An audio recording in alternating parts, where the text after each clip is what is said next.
Hotel in Barrie evicts people living in it. Asylum claims have jumped among people in Canada on student visas.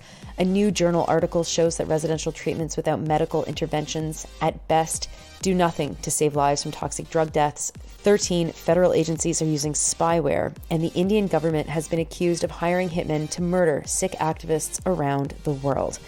Good morning. It's Thursday, November 30th. I'm Nora, coming to you from beautiful, cloudy, and rainy San Diego. Here are your headlines.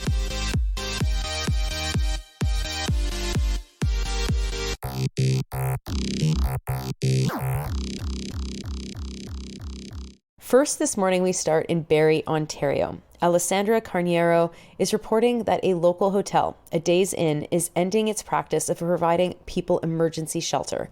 They've been operating as an emergency shelter in conjunction with the Salvation Army starting in 2021.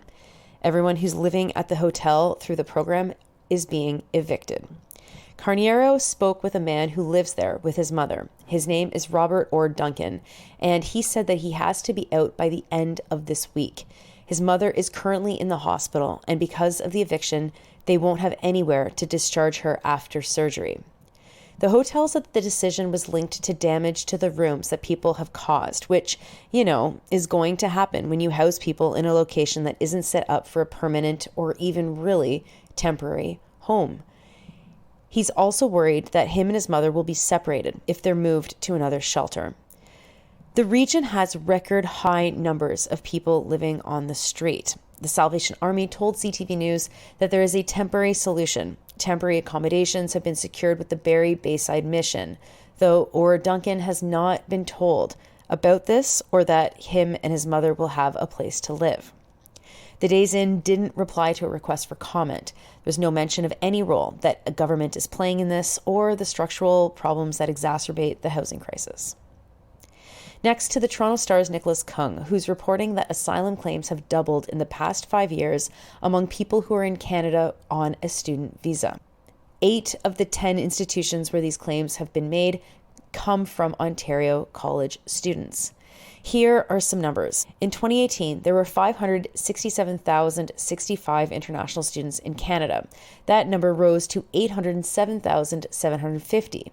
And the number of claims went from 1,835 to 4,880 over the same time period.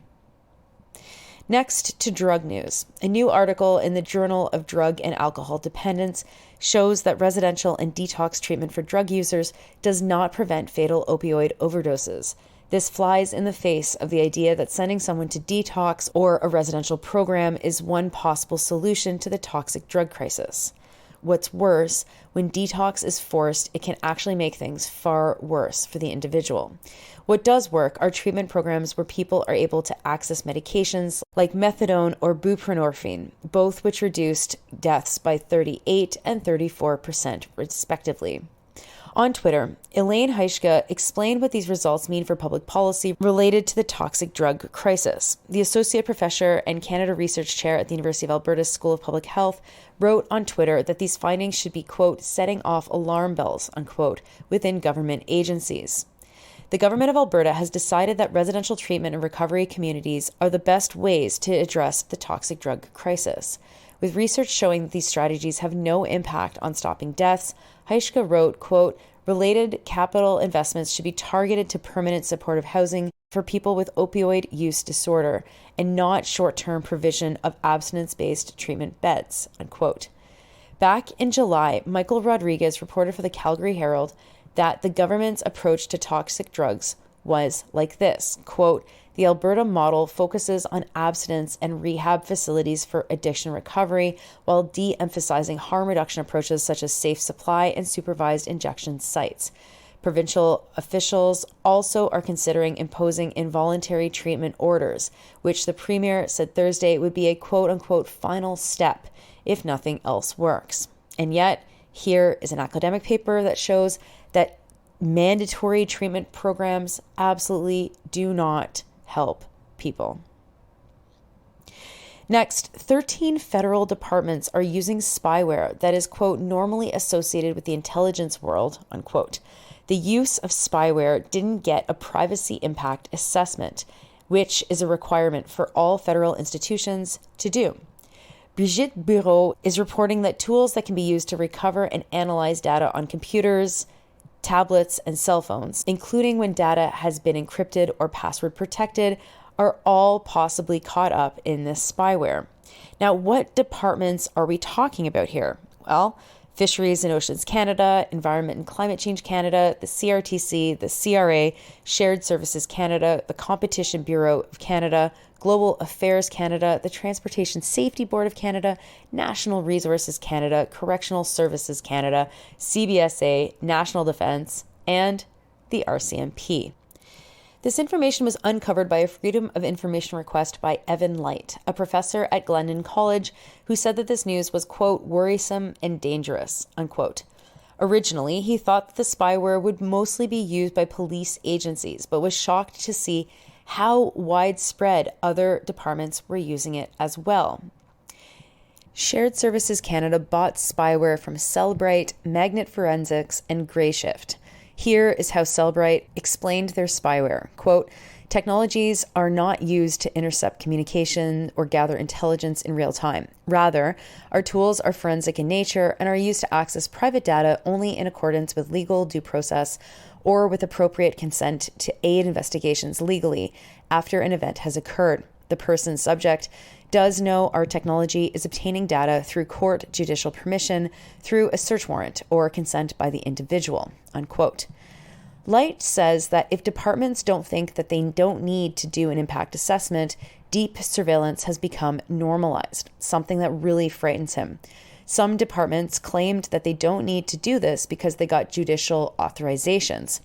Philippe Dufresne, Canada's Privacy Commissioner, said that judicial authorizations do not take the place of a privacy impact assessment. He thought it was quote-unquote overkill to see some of the organizations that are using spyware, specifically noting the CRTC. He said this, quote, the CRTC is bringing a nuclear weapon to a spam fight. It's a bit ridiculous, but also dangerous, unquote. Now, here are the departments that replied to Radio-Canada about what they were using the spyware for. And warning, this is kind of a long list, so let's go. Fisheries and Oceans Canada uses it to enforce the Fisheries Act. They also use it to investigate, quote, violations of government policies such as fraud or workplace harassment. The CRTC uses spyware to enforce anti-spam legislation. Environment and Climate Change Canada says that it uses spyware to enforce, quote, different laws and regulations to protect our air, our water, and our natural environment. The Competition Bureau said that they use it to enforce the Competition Act. Shared Services Canada says that when an employee is accused of using a device in contravention of a policy, they use it, and they use it to, quote, perform analysis on large data sets under the control of the department, unquote. National Resources Canada said that they use it to, quote, investigate security incidences regarding departmental equipment and data, unquote. Correctional Services Canada said that they use it to, quote, to extract data on contraband objects seized in Correctional Service Canada institutions, unquote. The Transportation Safety Board of Canada says that they use it to, quote, collect and analyze data related to an incident, unquote. CRA uses it to, quote, analyze data related to alleged tax offenses, unquote. CBSA said they're using spyware to enforce the Customs Act and the Immigration and Refugees Protection Act. Global Affairs Canada says it uses it to, quote, maintain network and system integrity, unquote. And the RCMP uses it for criminal investigations, and National Defence uses it for military police and armed forces, but only if asked to support other government departments. Folks, this is a very long and scary list of surveillance. It's straight up surveillance. Watch in the next couple of days if other English language organizations pick up on this media, or if it will just be relegated to Radio-Canada and one report in CBC. And finally, to news from The Intercept. The U.S. Justice Department has filed charges against Nikhil Gupta, who was hired to coordinate the murder of Gurpatwant Singh Panun, who is the general counsel for the group Sikhs for Justice, based in New York City. In the indictment, it's alleged that Gupta was recruited by an Indian government official. He then hired a hitman and paid him in advance of $15,000 to do the murder this past summer. Except the hitman was actually an undercover agent who worked for the Drug Enforcement Administration. Gupta was arrested in the Czech Republic. This plot happened at about the same time as the murder of Hardeep Singh Nijjar, who you will recall was murdered in Surrey in June. There have been other cases too, alleged FBI warnings to Sikhs in the United States and an alleged plot to assassinate Sikh activists in Pakistan.